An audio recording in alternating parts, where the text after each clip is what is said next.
एक शार्क को एक बड़े कंटेनर में बंद कर दिया गया और कुछ दीगर छोटी छोटी मछलियों को उसमें छोड़ा गया तो शार्क उनको कुछ ही लम्हों में खा गई।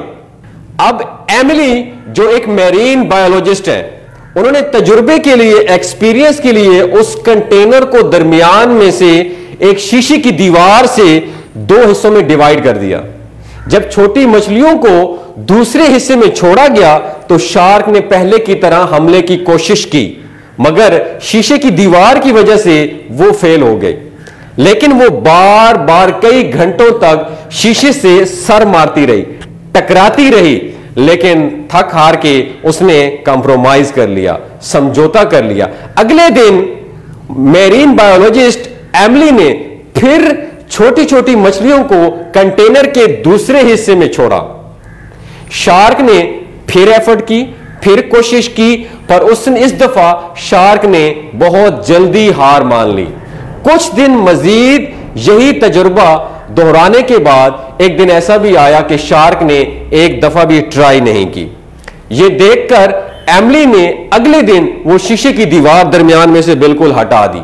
अब यह हैरान कुन बात यह है कि छोटी मछलियां शार्क के इर्द गिर्द तैरती रहीं, पर शार्क उनसे बिल्कुल बेखबर, बेपरवाह रही, क्योंकि कुछ दिन की कोशिश और नाकामी ने उसके लाशऊर में यह बात डाल दी कि ये छोटी मछलियां अब उसकी एक्सेस में नहीं है, उसकी दस्तरस में नहीं है।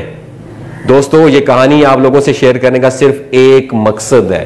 इंसान, आप और मैं, इंसान भी इसी तरह की कुछ नाकामियों से डिसर्ट होके, कुछ नाकामियों से मायूस होके एफर्ट करना छोड़ देता है। उसे कितनी ही मौके क्यों ना मुयस्सर आ जाए, वो अपनी पुरानी नाकामियों की वजह से दस्तरस में, एक्सेस में मौजूद हर मौके को ठोकर मार देता है।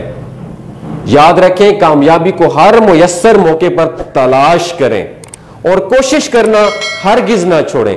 हो सकता है जिस मौके को आपने फजूल सोचकर छोड़ दिया हो, वही अल्लाह की तरफ से दिया गया एक शानदार मौका हो।